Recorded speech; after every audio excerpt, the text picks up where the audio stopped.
capítulo 5 de Mateus. Espere que você não se canse,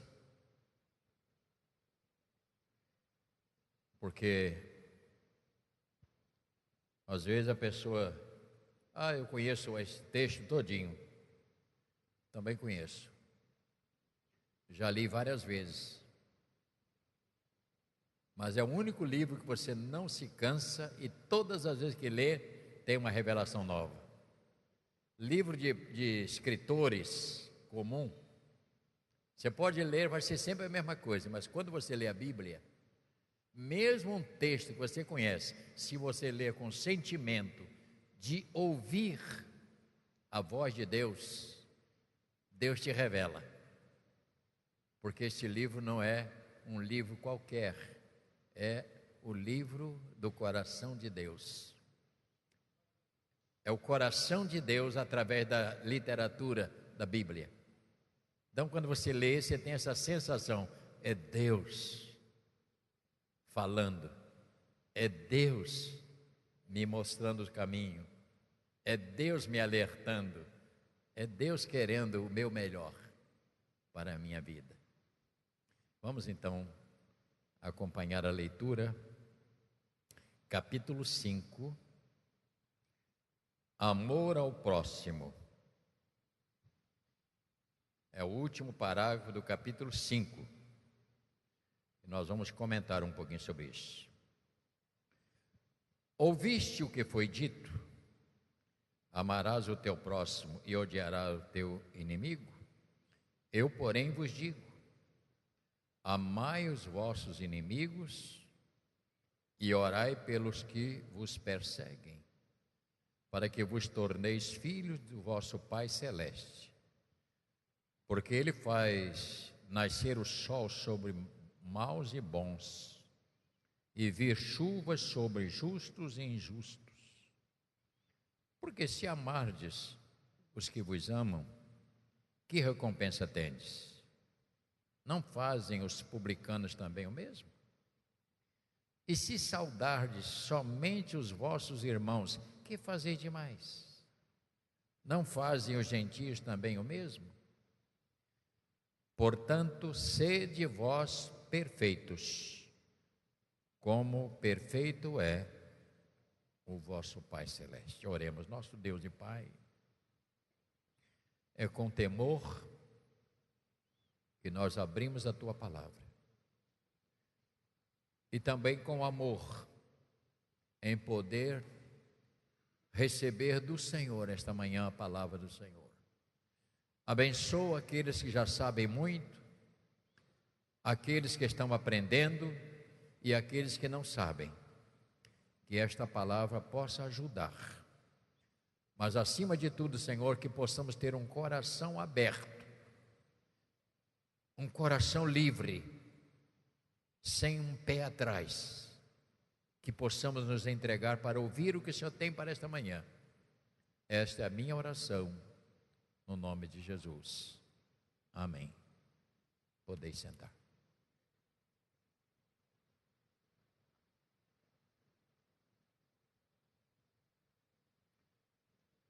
A primeira compreensão, tome o seu lugar, nossos irmãos também podem tomar os seus lugares. Vamos estar atento e agora peço a gentileza de você não se levantar. Nosso tempo aqui será 30 minutos abundantes, ou seja, pode até passar um pouquinho. Ao ler esse texto, você tem que ter em mente que Jesus está falando não para as multidões.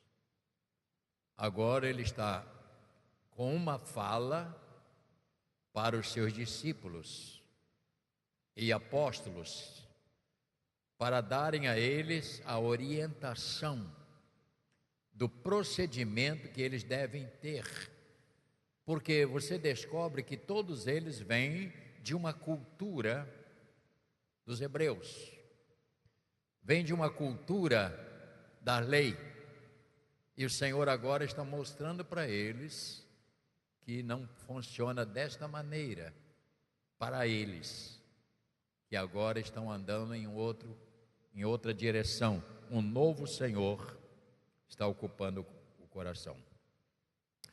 Portanto, ao chegar ao final do capítulo 6, capítulo 5, aliás, Jesus, ao falar da justiça mais exigida dos cristãos para serem praticadas, ele cita as leis dos judeus, que entendia como o seu próximo só gente do seu povo ou religião. E Jesus disse para eles: não é bem assim. Vocês vão aprender de uma maneira diferente. Por quê? Porque eles tinham por base o próximo deles, que eles entendiam, era judeus ou israelita ou gente da religião. Gente que não era desse meio, para eles era inimigo, era estranho, não tinha valor. E Jesus começou a explicar que ele não é assim, e ele queria que o procedimento fosse outro. Portanto, você vai descobrir como Jesus agiu desta maneira para com eles. É muito importante você observar. No verso 1 diz assim: ouviste o que foi dito, ou seja, aquilo que eles ouviram, você sempre aprendeu isso. Vocês sempre aprenderam desta maneira. Ouviste o que foi dito pelos antigos, ou seja, aqueles que ensinaram a vocês. Vocês ouviram o quê? Que vocês só deveriam considerar os seus parentes. E eu quero mostrar a vocês que não funciona desta maneira. E aí você descobre dentro do próprio versículo. Vocês aprenderam que era o seguinte: odiarás o teu inimigo, amarás o teu próximo e odiar toda pessoa que não é da raça. Isto ainda hoje é muito acentuado lá. Muito acentuado dentro do princípio deles. E você descobre, no verso 44 ele diz o quê? Eu, porém, vos digo, amai os vossos inimigos e orai pelos que vos perseguem. Isto para eles era uma luta muito grande. Como é que eu vou amar alguém que é meu inimigo? Eu estou dizendo dos discípulos que vieram desta cultura e agora eles estavam aprendendo com Jesus como seria o evangelho, como seria a mensagem deles. Não seria mais aquela mensagem radical, mas agora uma mensagem abrangente. Isto é muito importante. Nós vamos fazer algumas leituras diferentes. No livro de Levíticos,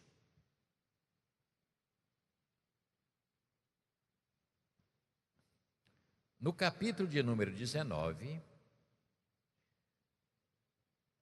você descobre algumas coisas aqui importantes. Repetição de diversas leis. No capítulo 19, versos 18, veja como ele tem uma repetição aqui. Não te vingarás, verso 18 do capítulo 19 de Levítico.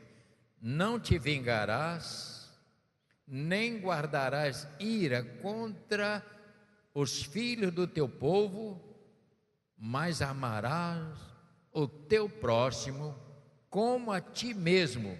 E ele diz: eu sou o Senhor.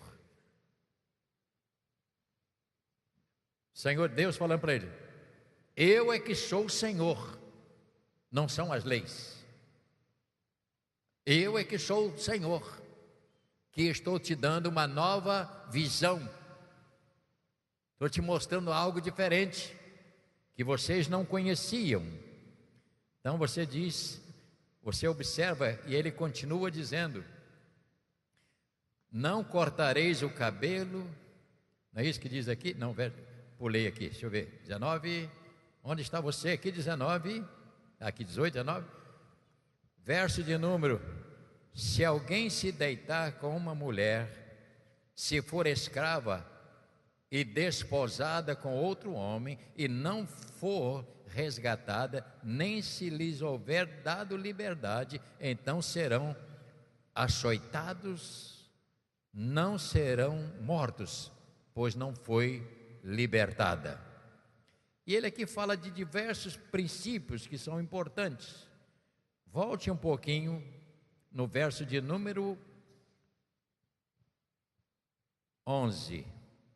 Não furtareis, nem mentireis, nem usareis de falsidade, cada um com o seu próximo. Nem jurareis falso pelo meu nome, pois profanaríeis o nome do vosso Deus. E ele disse novamente: eu sou o Senhor. Isto eles aprenderam lá fora, lá no Velho Testamento. Só que a cultura deles achavam que seriam os únicos. Até hoje existe uma cultura dizendo que o povo de Deus é Israel. Que se você não guardar o sábado, você não é salvo.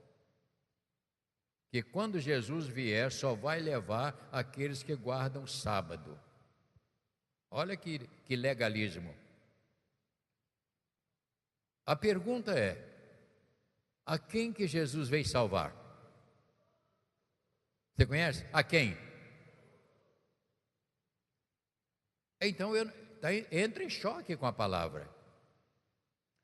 Jesus disse: eu sou o caminho, a verdade e a vida. Então eles colocam uma lei para dizer que você só é salvo quem guarda o sábado. O demais não tem consideração. Quer dizer que qualquer crente em outra igreja, para eles não serve, não é salvo. Isto é um radicalismo, uma ignorância. E por quê? Porque ficam baseados na lei.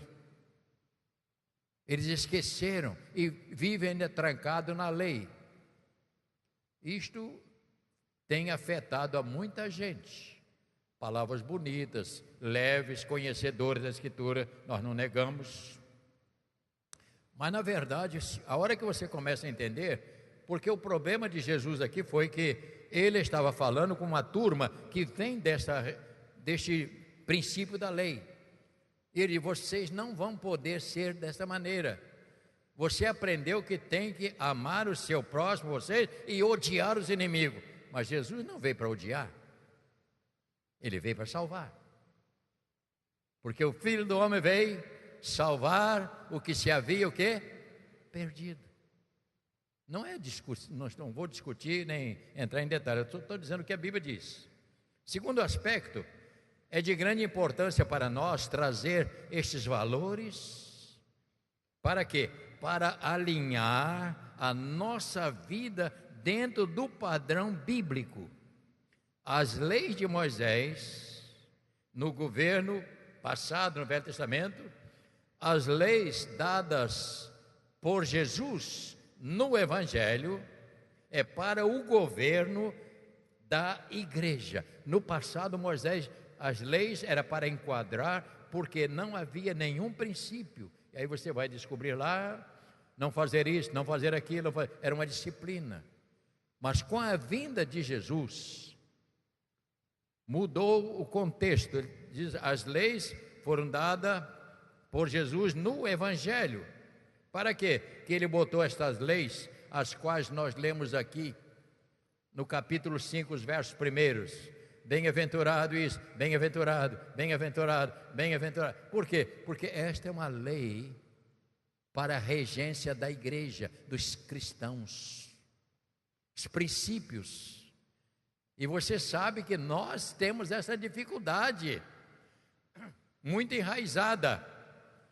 Quando uma pessoa talvez não leia na sua cartilha, você tem um pé atrás com ela, não é verdade? Olha como isso é brabo, isso é muito difícil. Ah, mas a fulana me fez muito mal. E daí? Se ela te fez muito mal, você faz o favor de fazer bem a ela. Mas, bicho, nós estamos falando de gente crente. Nós não estamos falando aqui de incrédulo.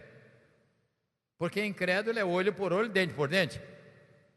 Mas crente é outra coisa. Se te faz andar 1 milha, anda 2 com ele. Se bater no seu rosto, dá o outro. Este é o Evangelho de Jesus para nós. E a gente precisa ser tratado, irmão.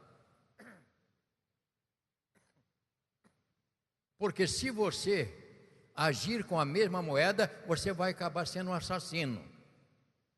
Porque se você der valor ao seu ímpeto de querer justiça, se vingar, você vai ser um assassino. Não podemos fazer isso. Eu não estou dizendo que você tem que andar de sorriso. Ah, meu irmão me fez mal, graças a Deus. Isso é hipocrisia. Mas você não pode odiar.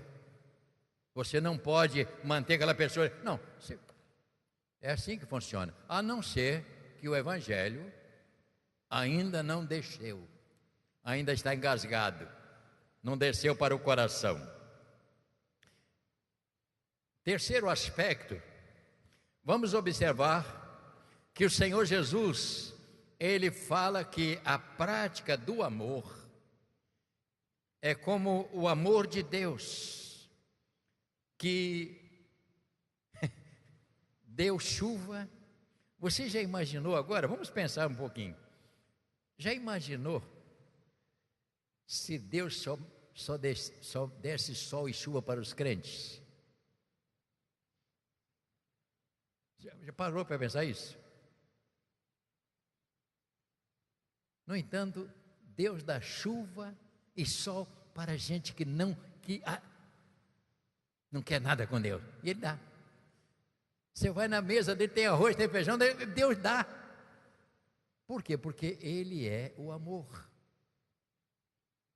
Ele é o amor. Ele ama. Então ele diz assim para ele: eu faço cair a minha chuva, o meu sol sobre maus e bons. E por que vocês querem odiar? É o que ele está dizendo no texto aí. Por que vocês querem odiar? Se eu faço dar o meu sol para todos, dou chuva para todos. Portanto, ele diz que dá o seu sol para todos. Agora, é preciso ter esta prática. Para quê? Para tornar filho do Pai ser meu Pai. E aqui o problema começa a complicar. Leia o texto novamente, o que ele disse aí para você ver. O problema aqui, nós estamos falando aqui, irmão, de um assunto muito sério e espiritual demais. Demais não na conta. Ele diz assim, verso 45. Ele diz, para você entender, eu porém vos digo, amai os vossos inimigos, e mais o quê? E orai pelos que vos perseguem. Diga para o irmão que está falando, isso é coisa de crente. Incrédulo não aceita isso de jeito nenhum, na verdade. O cara te persegue e você, aquele colega de trabalho que está doido para te ver fora da empresa, e você diz: oh Jesus, mata esse miserável, Jesus. Você tem que falar: Jesus, abençoa esta pessoa ignorante, que não conhece o Senhor, que quer o mal das pessoas. Senhor, abençoa, tira da sua mente esse bloqueio. Oh Deus, rapaz, a Bíblia diz que quando você ora por seus inimigos, você coloca brasa na cabeça deles. Está entendendo? Isso é sério, irmãos. Não é uma coisa séria isso? É muito difícil isso. Estou brincando assim porque estou pensando um monte de coisa que eu nem vou falar. Mas é difícil a gente fazer isso. Primeira carta de João, e ele diz aqui no verso 45, para que vos torneis filhos do vosso Pai Celeste. Porque a prática é para isso. 1 João agora, vamos falar de um pouquinho da carta dele. Capítulo 2, primeira carta, é lá no finalzinho da Bíblia. Eu espero que você tenha esse tempo para oferecer esta manhã. Espero que você não fique agitado para voltar para casa, mas vamos ouvir a palavra de Deus, vamos pegar um pouquinho dessa unção desta palavra de Deus hoje, tá bom, irmão? Nós precisamos desta unção da palavra. 1 João, capítulo 2, diz a palavra do Senhor, verso 5, diz o quê?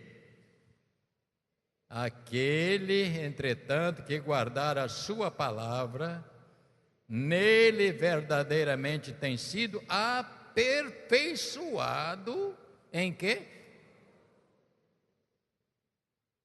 Ouça bem, o amor que você ama não é o seu amor, é o amor de Deus em você que o leva a amar.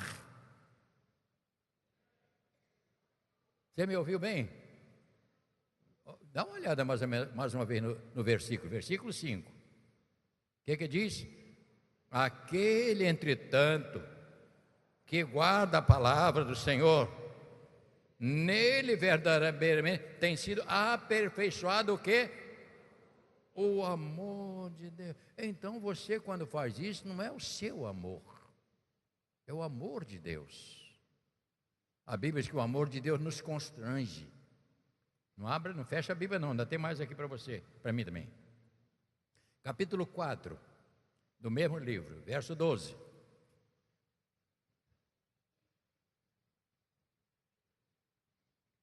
Verso 12. Verso de número 12, vamos ler juntos? Ninguém jamais viu a Deus. Se amarmos uns aos outros, Deus permanece em nós, e o que mais? E o seu amor é em nós o que? Aperfeiçoado. Olha como é que a Bíblia vai trabalhando isso, né? Porque tem que ser aperfeiçoado na minha vida, na sua, o amor de Deus. Eu, uma certa ocasião, fui criticado, por que o bispo não toma uma decisão e faz isso, faz aquilo?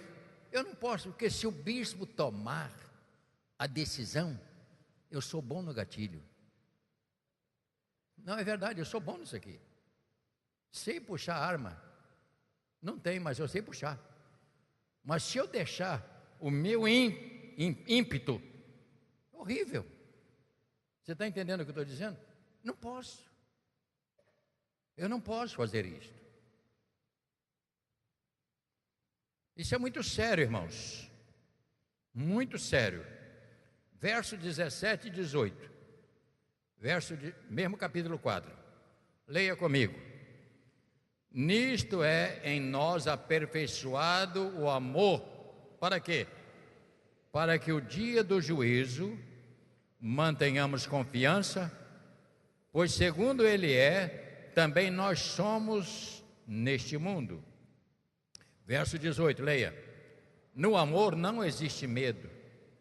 Antes, o perfeito amor lança fora o medo. Ora, o medo produz tormento. Logo, aquele que teme não é aperfeiçoado no amor. Então, nós precisamos dar uma melhorada no nosso caminhar.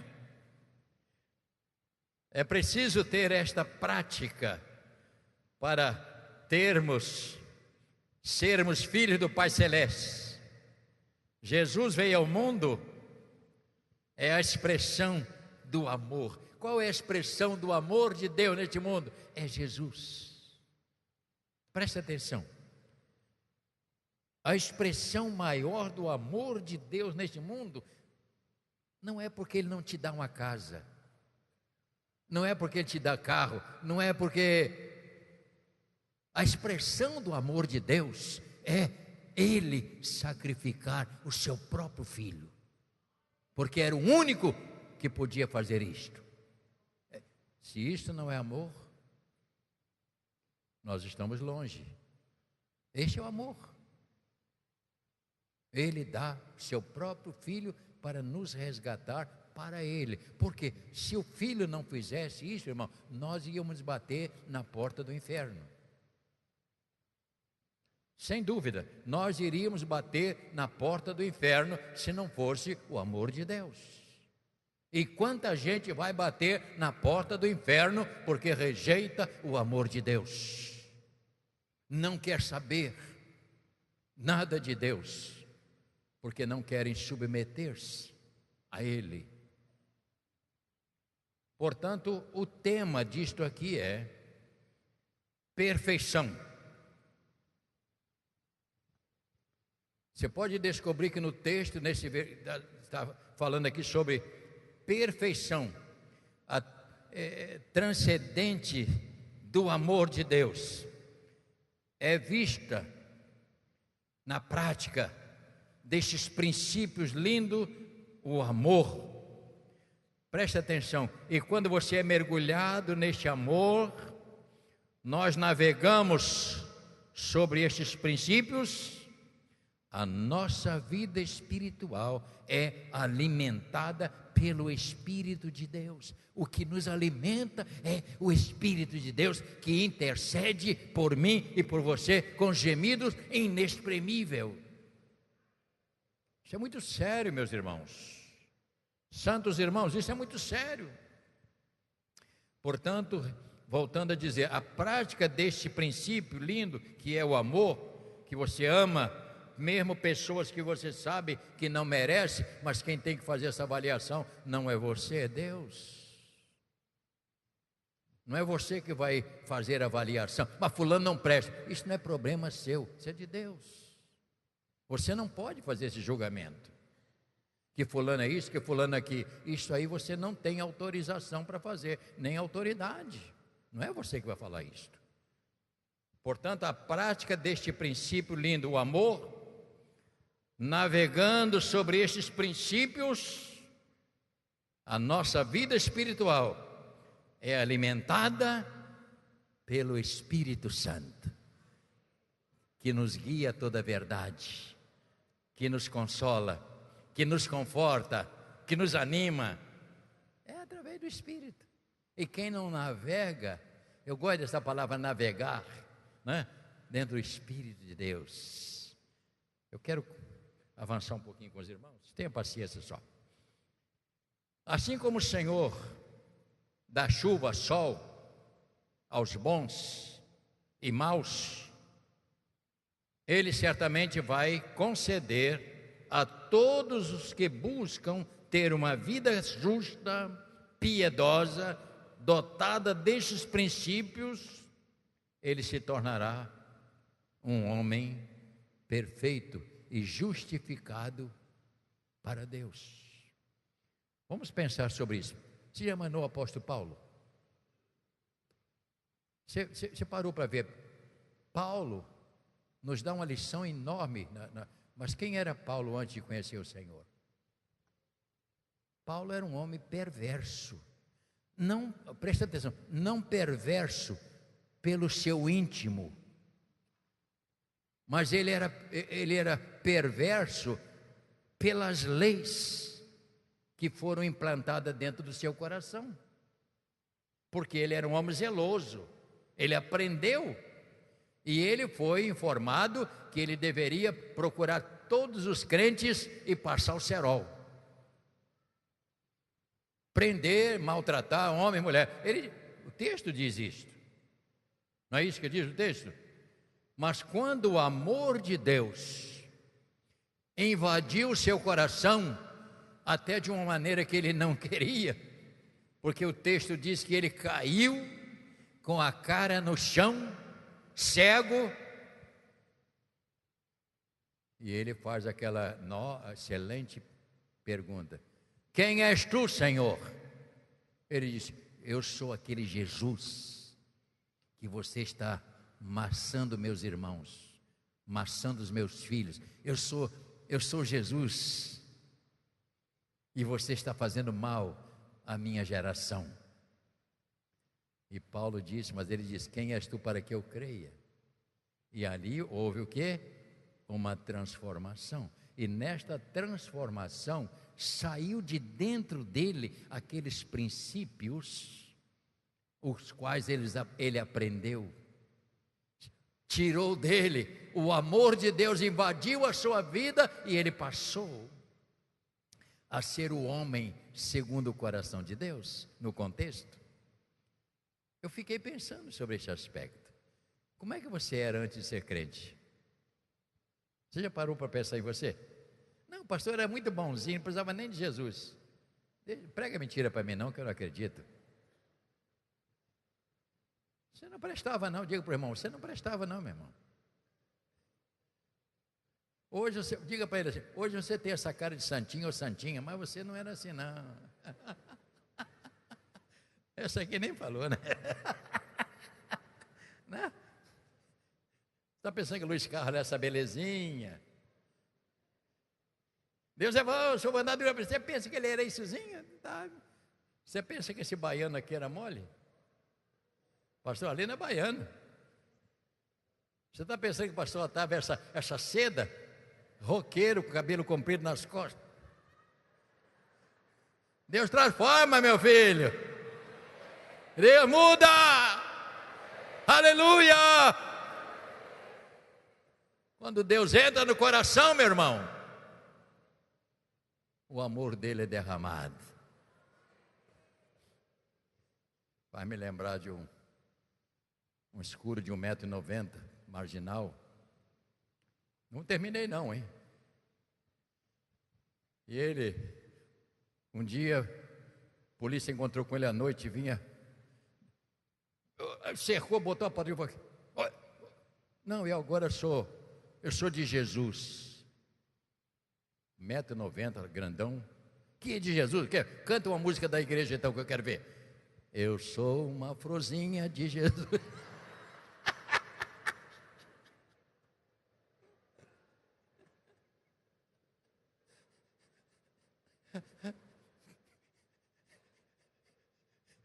Jesus livrou ele de ser preso, meu filho. Você está entendendo? Porque o que ele já tinha aprendido, ele falou, né? Estamos aprendendo. Eu vou completar.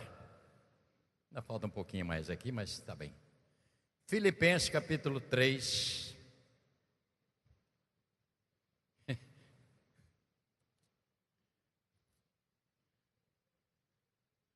Filipenses. Temos Colossenses, Tessalonicenses e Filipenses. Vamos ver aqui pela ordem. Colossenses, Filipenses. Capítulo 3.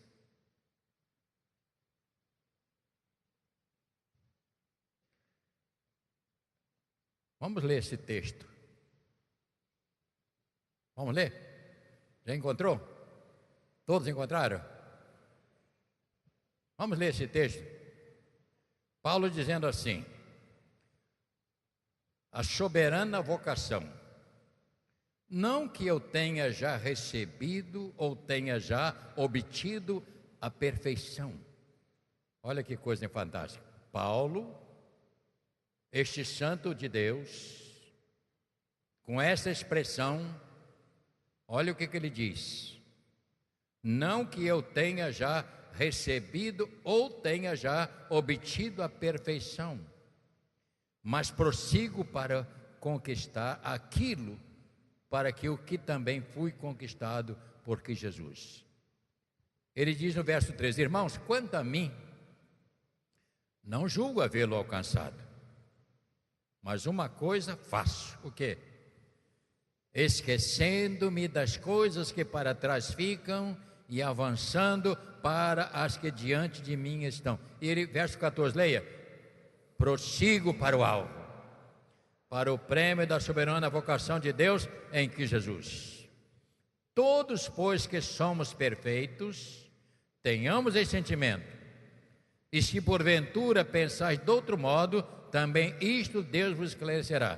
Verso 16, leia: todavia, andemos de acordo com o que já alcançamos. Ou seja, não dá para não praticar pelo menos algumas coisas da palavra de Deus? Porque nós já chegamos, já temos conhecimento da palavra. É muito importante que a gente volte sempre isto. Ter uma vida justa, piedosa, dotada dos princípios, perfeito para servir a Deus. Paulo então diz: vocês devem avançar, porque na verdade nós não chegamos ainda. Nós não chegamos.